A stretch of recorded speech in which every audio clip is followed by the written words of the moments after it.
nesse momento daremos início à nossa audioaula, onde iremos falar de protocolo de roteamento OSPF. Nesse caso, a equipe é composta por Fabiano, Ricardo e Tássio. Vamos falar aqui rapidamente um conceito básico sobre o OSPF, correto? Vamos lá. Falando um pouco da introdução, né? O que seria um protocolo de roteamento? É um conjunto de normas utilizadas para controlar e possibilitar a conexão, comunicação e transferências de pacotes de dispositivos para dispositivos. Existem vários tipos de protocolo. Exemplos desses protocolos que a gente pode ter são os RIPs, BGP, IGMP, OSPF, entre outros. No caso da gente, nós iremos falar do OSPF. O OSPF é um protocolo de roteamento intradomínios, ou seja, eles atuam dentro de domínios, pois ele está dentro do sistema autônomo, ou seja, sistemas autônomos. O OSPF ele trabalha dentro desses sistemas autônomos. O objetivo dele é encontrar e definir a melhor rota.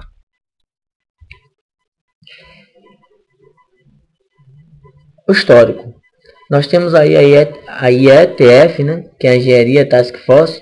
São elas que regula esses protocolos. A gente pode encontrar tudo sobre esses protocolos dentro da IETF, certo? Ela teve seu desenvolvimento inicial em 1987. O SPF foi publicado em 1989 com o SPF V1. Na RFC 1131 a gente pode encontrar tudo falando a respeito do SPF.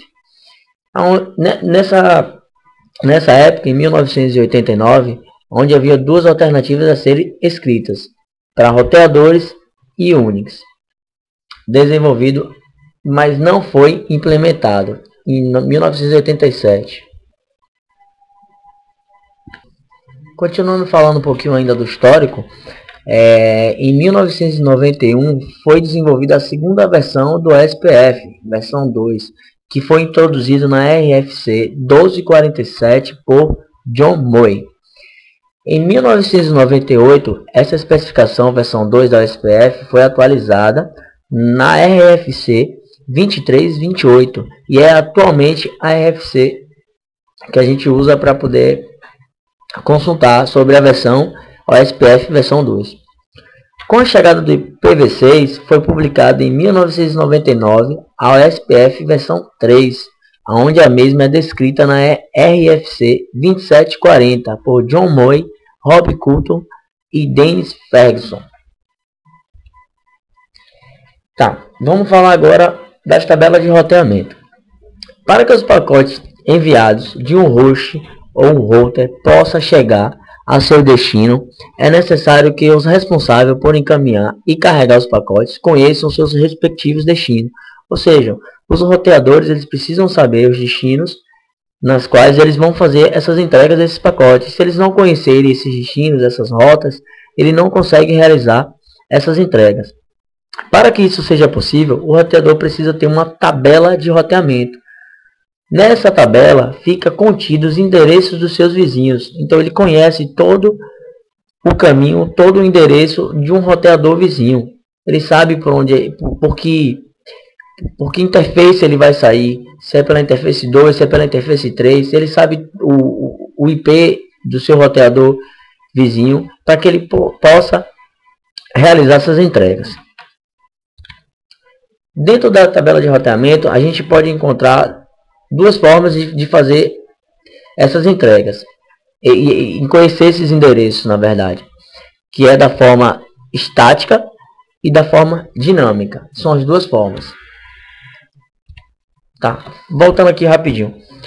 A forma estática. A estática é quando você diretamente diz a rota do seu vizinho, dizendo que o caminho do roteador B ele vai sair pela interface 2 com endereço tal. E a forma dinâmica é quando nós usamos algum tipo de protocolo, por exemplo, RIP, OSPF, e é BGP, enfim, entre outros. Nesse caso, a gente poderia usar o SPF, que é o protocolo que nós estamos falando aqui. Tabela de roteamento, voltando. Atualmente existe a necessidade de uso de tabelas dinâmicas na internet para que sejam atualizadas, assim ocorrer algumas mudanças em ponto da internet. Exemplo, inatividade de um roteador ou quando surge um melhor caminho. Então, uma inatividade de um roteador no uso da internet, se você tem vários caminhos alternativos, você consegue driblar essa inatividade de um roteador. Então ele não fica preso a aquele roteador. No caso desse roteador cair, a gente consegue chegar a um site, por exemplo, que esteja operando por uma outra rota, sem que você precise passar por aquele roteador que caiu. E quando surge um melhor caminho, que é a necessidade de você buscar alternativas e não ficar preso a um caminho que a gente tenha talvez uma dificuldade maior de chegar. Então você usa um caminho alternativo para poder você chegar no destino, talvez mais rápido ou por menor salto, enfim. Quando surge um melhor caminho. Tá.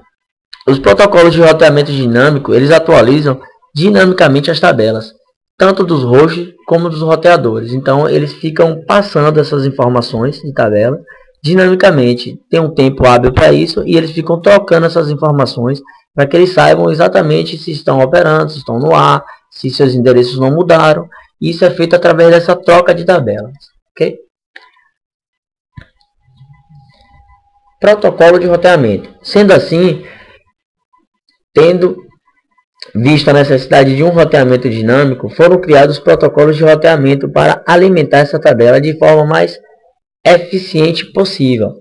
Quais seriam essas formas? Combinação de regras, procedimentos, rotinas, e eles permitem que os roteadores compartilhem as informações que sabem em relação à internet e à sua vizinhança. Tá, vamos lá. Como foi dito, nós daremos aqui um conceito rápido do SPF, né? O SPF, então, ele permite que sejam atribuídos custos para a passagem de um pacote através da rede. A métrica dele depende de protocolos, tá? Tem tipos de serviços necessários. E o SPF, o que é que ele faz? Ele possibilita que cada roteador ele tenha várias tabelas de roteamento baseada no tipo de serviço necessário, né? Vamos lá, características. As características do SPF. Na internet, ela é dividida, né, em sistemas autônomos. O que seria isso? É um grupo de redes e roteadores sob a regência de uma única administração. Essas administrações têm roteamentos intradomínios, como eu falei, são dentro de um domínio AS, e um roteamento interdomínios, que seriam uns protocolos usados para administrar AS distintas, AS A, AS B, por exemplo.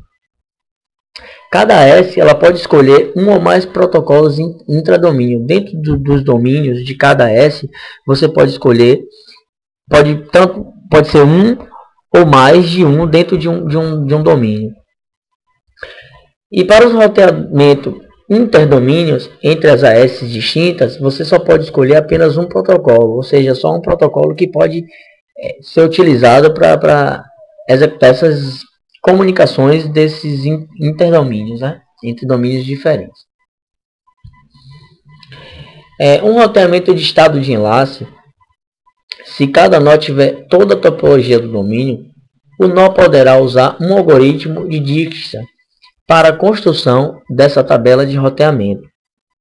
Essas características elas são vistas pela lista de nós de enlaces, pela métrica e pelas condições do enlace, que pode estar ativo ou ele pode estar inativo, né?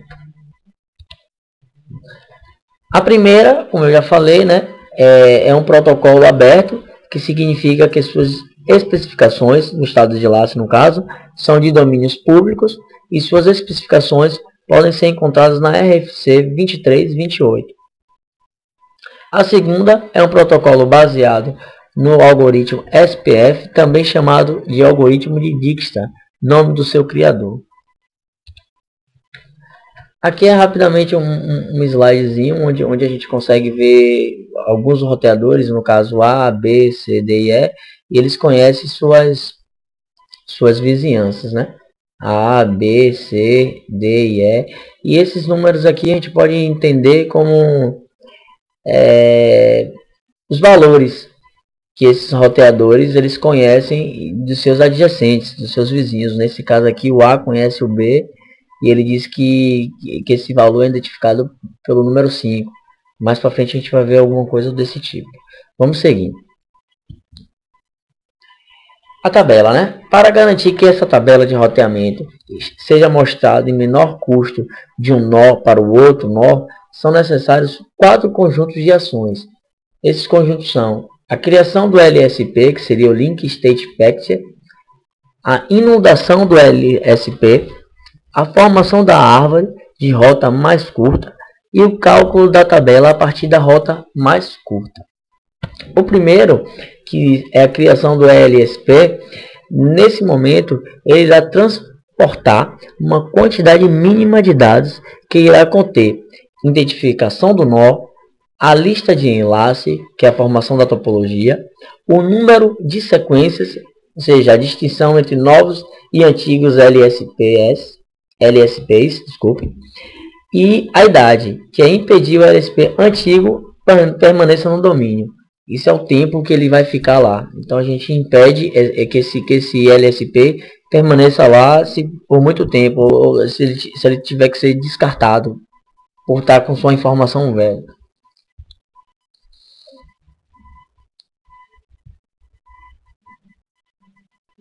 Opa, acho que deu um pulo aqui. Vamos voltar aqui. Pronto. Vamos lá. Quando são gerados os LSPs? Quando não há mudança na topologia, isso é uma forma, e a outra forma é periodicamente, certo? Quando não há uma mudança na topologia, os disparos de dimensão do LSP como principal maneira de informar a qualquer nó que atualize a sua topologia. E periodicamente garante que essas informações antigas sejam retiradas do domínio entre 60 minutos e 2 horas. A segunda forma, como eu falei, é a inundação do LSP. Depois de preparado, o LSP deve enviar uma cópia para todos os outros nós. Então, depois que você prepara esse LSP, o roteador ele manda para todos os outros roteadores adjacentes uma cópia. O nó recebe, compara com sua cópia, que eventualmente possa ter, e se for mais antiga, ele descarta essa que chegou. Se ele descartar a que está com ele e manter a LSP nova, envia uma cópia para as outras interfaces. Então, e a terceira é a formação de árvore de rota mais curta. Agora todos os roteadores estão com a mesma cópia da topologia. É necessária a criação da árvore, da rota mais curta, ou seria um gráfico de nós em enlace. Para isso, o SPF utiliza o algoritmo de Dijkstra, que vai fazer essa árvore a partir de um gráfico. Aqui está o gráfico. A gente pode perceber aí que como eu falei lá mais atrás, que existem os roteadores adjacentes, o A, o B, o C, o D e o E, e ele numera isso através dessa árvore. Ele numera verificando a rota mais curta. Nesse caso, de A para C é 2, de A para B é 5. Esses números representam isso. Então, um roteador para chegar ao A, por exemplo, para chegar no C, no E, ele vai saber, ele vai fazer esse cálculo. Por onde é mais perto? Eu vou por A, C e E, ou A, B e E. Né? Nesse caso, se ele for por A, B e E, a gente consegue perceber aqui que ele teria uma numeração 5 de A para B e 3 de B para E. Somando isso aqui, daria 8. E se ele vier por A, chegando em C, e de C chegando em E, a gente consegue perceber que de A para C são 2, e de C para E são 4. Somando isso aqui, é óbvio que a rota mais curta é você ir A e C. De A para C e de C para E. E ele chega com o número de rota mais curta.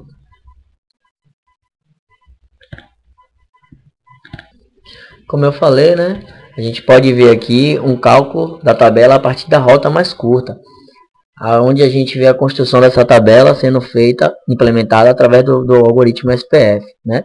Onde o A ele consegue traçar suas rotas e ela usa o custo, né, para identificar qual seria a melhor rota ou a rota mais curta para poder chegar ao seu destino.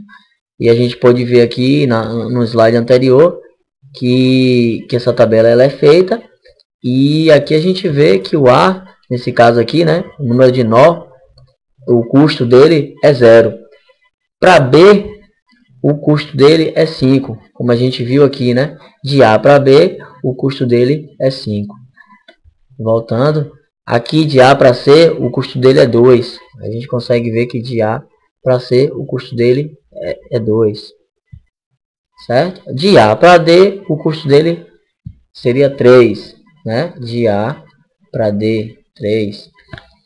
E de A para E, o custo dele é 6. Sendo que para ele chegar em E, ele tem um roteador seguinte, que é o C. Como eu expliquei mais recentemente, de A para E, né, ele tem que vir para C, e de C ele chega em E. Porque por K ele teria um cálculo de 8 superior a 6. Então ele entende, ele cria essa árvore, e essa árvore ele identifica que a rota mais curta, visando os custos, seria para E seria 6. Então ele vai de A para C e de C ele chega em E. Certo? Falando de enlace, que é o outro algoritmo, né? O SPF, ao estabelecer uma conexão denominada de enlace, estes podem ser ponto a ponto, transinter, stub e virtual. São os tipos de conexão, né, que a gente pode encontrar aí do SPF. O ponto a ponto, como a gente conhece, nesse tipo de enlace, é o tipo de rede, é conectado dois roteadores ou outro sem hosts, um roteador entre eles. Ou seja, é conectado numa ponta um roteador, como a gente pode ver aqui no exemplo, e na outra ponta é conectado um outro roteador. Isso seria uma conexão ponto a ponto. Qual é o objetivo? O objetivo é apenas de conectar um ao outro, sem necessidade de atribuição de endereços de rede.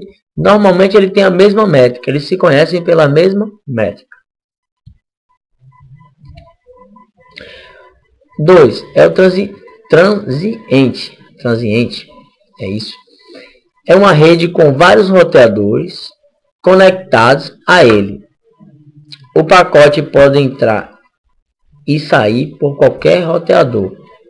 Não é muito eficiente, porque dependendo da quantidade de roteadores que estejam conectados ao enlace, eles podem ter muitos vizinhos, o que acarreta uma quantidade de anúncios muito grande. E o 3 é o stub, é uma rede conectada por apenas um roteador. Os pacotes entram e saem da rede por esse mesmo roteador, certo? E a virtual. Quando o enlace entre dois roteadores é rompido, um administrador pode criar um enlace virtual entre eles, usando um trajeto mais longo que vai passar por vários roteadores. Tipos de pacote OSPF. Nós sabemos que existem alguns tipos de pacote OSPF. Entre eles temos o Hello, o direcionado à banco de dados, que é o DBD, o LSR, o LSU e o LSAC. Isso aí são alguns exemplos, né? O DBD é o pacote de descrição de banco de dados. Contém uma lista abreviada do banco de dados, link state, do roteador que está enviando, e os roteadores que o recebem comparam com o banco de dados link state local. O LSR é os roteadores que recebem podem solicitar mais informações sobre qualquer entrada do DBD, enviando uma requisição link state. LSU são os tipos de pacote que são utilizados para responder às LSRs, bem como anunciar novas informações LSUs. Contém 7 tipos diferentes de anúncios Link State LSAs. LSAC é um outro tipo. Quando um LSU é recebido, o roteador envia um Link State LSAC para confirmar o recebimento do seu LSU. Tá, vamos falar do pacote Hello, que eles são utilizados para estabelecer e manter adjacência com outros roteadores. Ou seja, é o Hello que faz essa comunicação, que faz essa verificação do roteador adjacente, do seu vizinho. Ele anuncia parâmetros nos quais dois roteadores devem concordar em se tornar vizinhos. Então, antes dele estabelecer essa conexão, ele precisa estabelecer alguns parâmetros para poder conhecer seu vizinho. E esses parâmetros a gente vai ver um pouco à frente quais são esses parâmetros que ele usa, certo? Ele elege um roteador, que ele pode ser um roteador designado e ele pode ser um roteador designado de backup, de multiacesso, como a Ethernet e o Frame Relay. O que seria isso? Vamos ver aqui um exemplo rapidinho desses roteadores designado e o roteador designado backup, certo?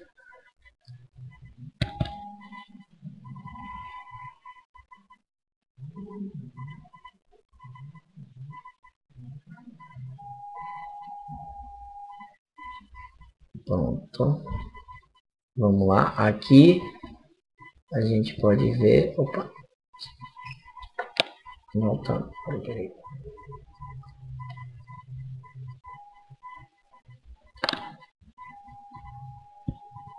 Deixa eu voltar aqui. Deixa eu começar de novo.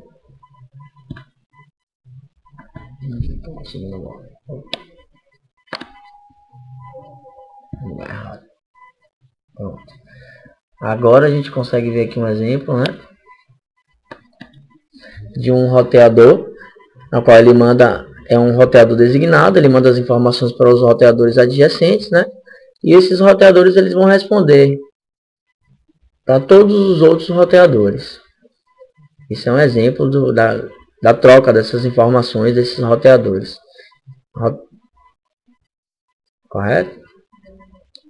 A gente consegue ver que todos eles se comunicaram, né? R2, R1, R5, R4, R3. Então todos eles conhecem uns aos outros, né? A gente tem um outro exemplo aqui que eu vou mostrar, que seria um roteador designado de backup.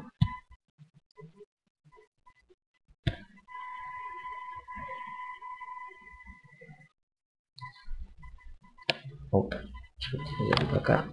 Deixa eu voltar. Calma, deixa eu voltar. Vamos lá. Pronto. Aqui tem um roteador designado e aqui tem um roteador designado de backup. A gente consegue ver que o roteador designado ele manda um pacote para todos os outros, né? Onde então, nesse caso, deu algum erro aqui. Acho que foi na gravação. Mas enfim, a gente conseguiu ter uma ideia do que seria um roteador designado de backup, né? Eu vou voltar de novo. Um roteador que aqui está LCA, que seria o R1, ele manda a informação, e o designado ele manda as informações para todos os outros. Então todos os outros conhecem através dessa informação que o designado mandou.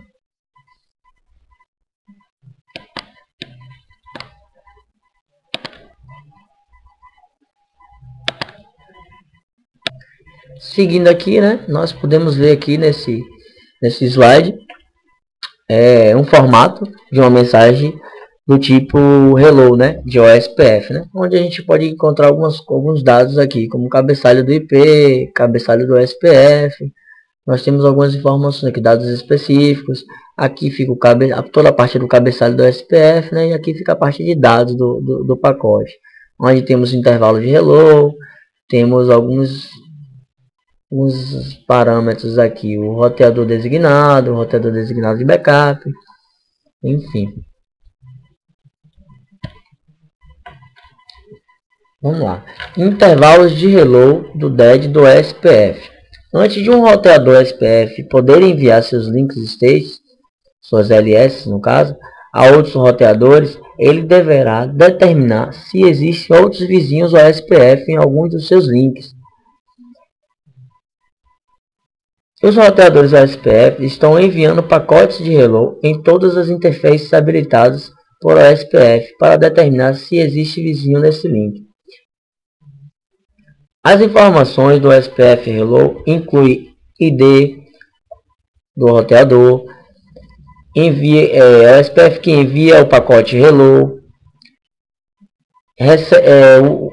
o que recebe um pacote hello de OSPF, e uma interface confirma para um roteador a outro roteador OSPF nesse link. O OSPF estabelece então uma adjacência com o vizinho, que a gente vai ver aqui. Está meio confuso isso aqui, mas eu vou explicar melhor. Pronto, vamos lá. Aqui está melhor. Deixa eu voltar aqui, né? Na figura abaixo a gente pode ver que o OSPF hello do tipo hello, a gente vai ver aqui que ao receber um pacote hello de OSPF, uma interface confirma para o roteador que há um outro roteador OSPF nesse link. O OSPF estabelece então a adjacência com o vizinho. Por exemplo, na figura R1, estabelecer a adjacência com R2 e R3. Okay. Então é como eu falei, o R1, por exemplo, ele estabelece uma conexão direta com o R2 e com o R3. O R2 é a mesma coisa. Ele estabelece essa conexão com R1 e R3. E esse pacote hello é ele que faz essa confirmação. É ele que conhece os vizinhos. E os parâmetros que eu falei seriam esses três aqui, ó, que seria o intervalo de hello, o intervalo de dead e o tipo da rede.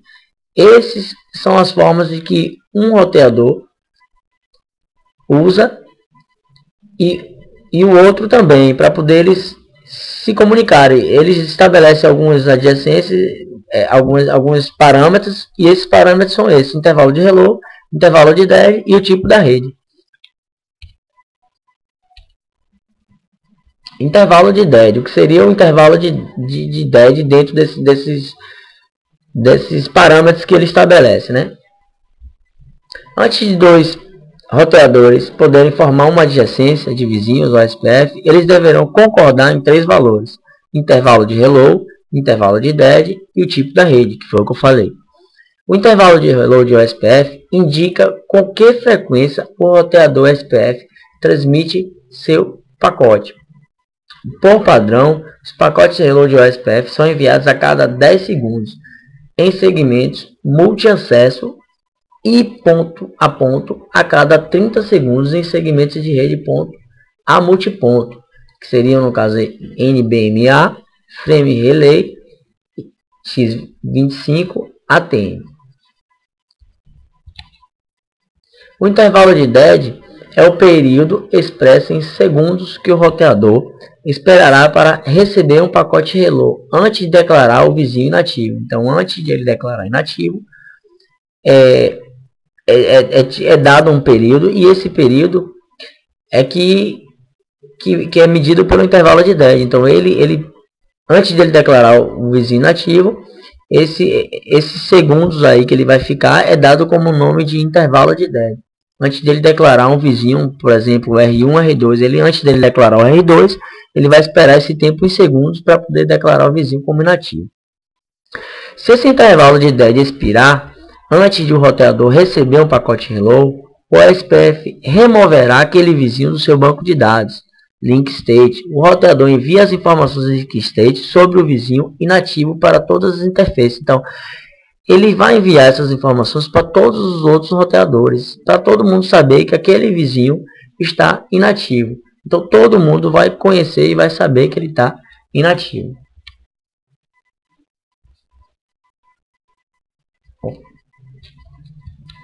Acho que aqui tá igual, a mesma coisa. Assim. E o outro parâmetro que eu falei, que é outro parâmetro que ele usa, é o tipo de rede. Né? O tipo de rede, esse tipo pode ser ponto a ponto, pode ser de multi-acesso, né? Com broadcast, rede sem broadcast, que seria de multi-acesso, a NBMA, ou de ponto a multiponto, de um ponto a vários pontos, né? E links virtuais é um outro de links virtuais, né? Que seria um outro tipo de rede dentro daqueles 3 parâmetros que eu falei. Aqui agora a gente vai fazer uma comparação, um comparativo rápido do OSPF versus o RIP, né?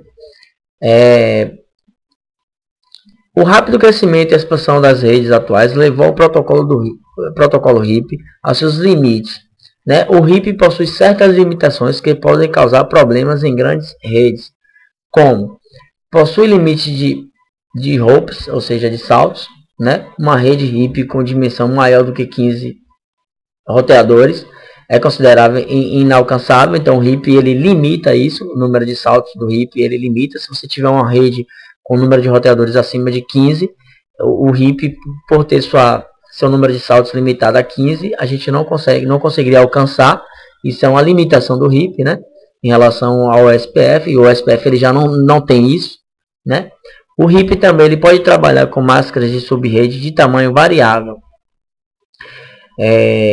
VLSM, dada a falta de endereços IP e a grande flexibilidade proporcionada por VLSMs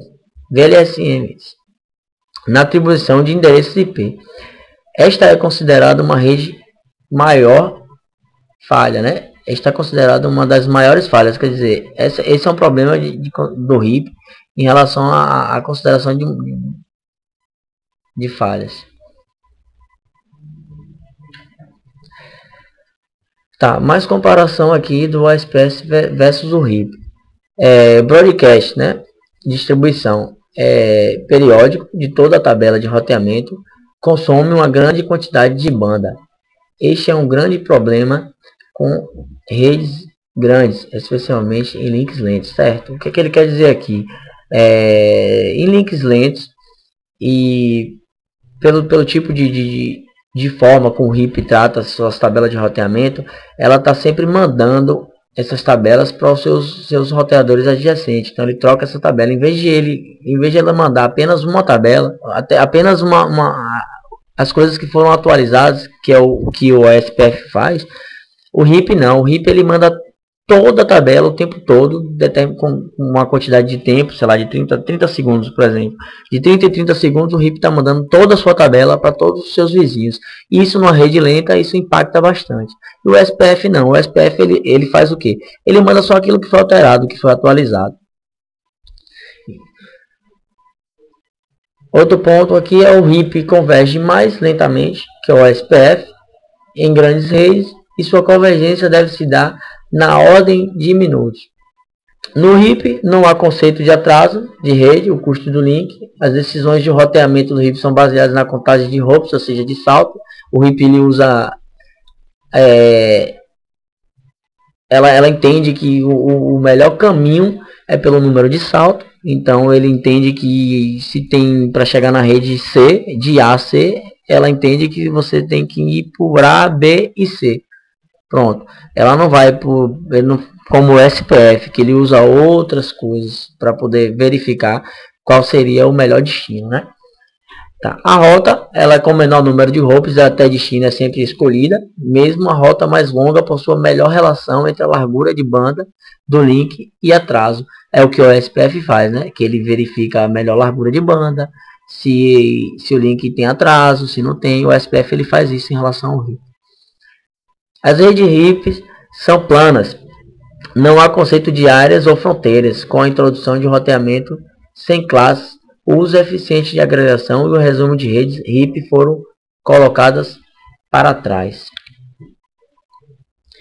Tá, já no SPF apresenta algumas características atrativas, né, como não há limite de contagem de hops, ou seja, aquele limite que o RIP já tem de 16, o SPF ele não tem isso. Ele não tem essa limitação de 16, de 15 na verdade, né, que o 16 já é o timeout.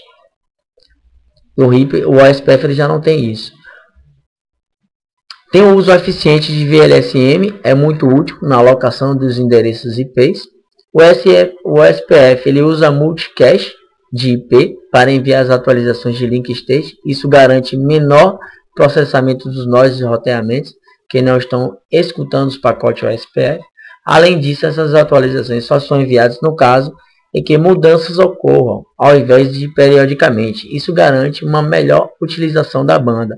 Então, é como eu falei, o SPF ele não fica mandando sua tabela cheia, ele manda apenas aquilo que foi atualizado, aquilo que mudou. Isso otimiza, isso melhora a utilização da banda, né? Aqui tem mais algumas coisas, né? Apresenta melhor convergência do que o RIP, isto porque as mudanças na rota são enviadas instantaneamente e não periodicamente. Ele não fica mandando após, sei lá, 30 segundos, ele não manda essa sua tabela, ele só manda no momento que alterou. Alterou, então, ó, vamos mandar. Então, manda essas informações para todos os outros vizinhos conhecerem. Ele permite um melhor balanceamento de carga, né? Como a gente pode ver aqui. Permite uma divisão lógica da rede, onde roteadores podem ser divididos em áreas. Isso limita a explosão de atualizações de link state por toda a rede. Né? Também fornece um mecanismo para agregar roteadores e limita a propagação desnecessária das informações de subrede. Permite autenticação de rota, utilizando diferentes métodos para autenticação de senha, né? De senha nesse caso. Permite também a transferência e marcação de rotas externas inseridas em um AS, um sistema autônomo, né? Isso rastreia rotas externas inseridas por protocolos externos como o BGP.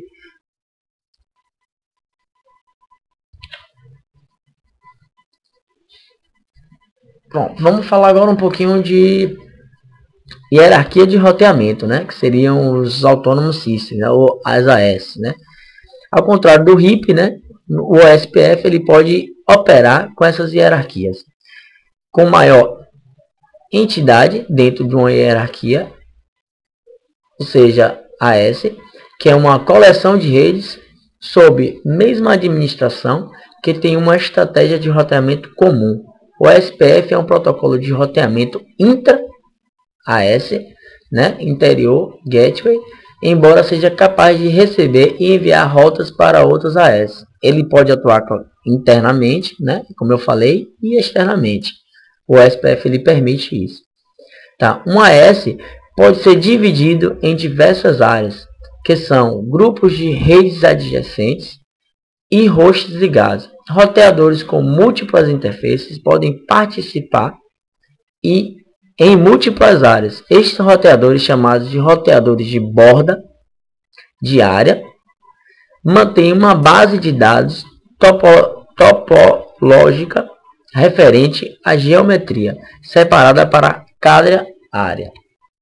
A gente pode ver aqui no exemplo, né, que seriam cada área. Aqui seriam as AS, né, diferentes. Aqui seriam a AS1, aqui é uma AS2 e mais embaixo aqui a gente pode ver, uma AS3. Então a gente consegue ver que o SPF ele pode estar atuando dentro de uma AS dessa, no caso uma 1 entre roteador 1, 2 e 3. E aqui é um outro exemplo de uma outra AS distinta, que seria uma AS de área 3, onde tem o roteador 11, 12 e 13. E a gente consegue perceber aqui que uma comunicação ela pode ser feita do roteador de um host aqui, que está no AS da área 2, para um roteador, para um host da área 3. Então o SPF ele consegue tanto atuar internamente a AS2 quanto externamente entre a AS2 para a AS3, que a gente pode ver uma comunicação aqui na qual esse host ele faz saltos do roteador 7, ele vai para o roteador 9, isso usando o SPF, e aqui ele usa um roteador 10, que seria um roteador que está fazendo essa ligação externa, né, entre as AS distintas, e aí ele pula para o roteador R11, que seria um roteador dentro de uma outra área, dentro de uma outra AS, que nesse caso aqui é a S3, e aí ele vai para o roteador 12, roteador 13, até chegar ao seu destino, né? Bom, pessoal, eu acho que é isso. A gente falou um conceito bem básico, bem rápido, do que seria o funcionamento do OSPF. Aqui tem algumas bibliografias, né, então, onde pode ser encontradas algumas referências, e vocês podem estar dando uma olhadinha e lá vai estar explicando tudo que foi falado aqui com um pouco mais de detalhe, né? O material da CISC é um conselho que a gente dá, aonde ele especifica, onde ele destrincha bastante sobre o funcionamento do SPF. Até mais.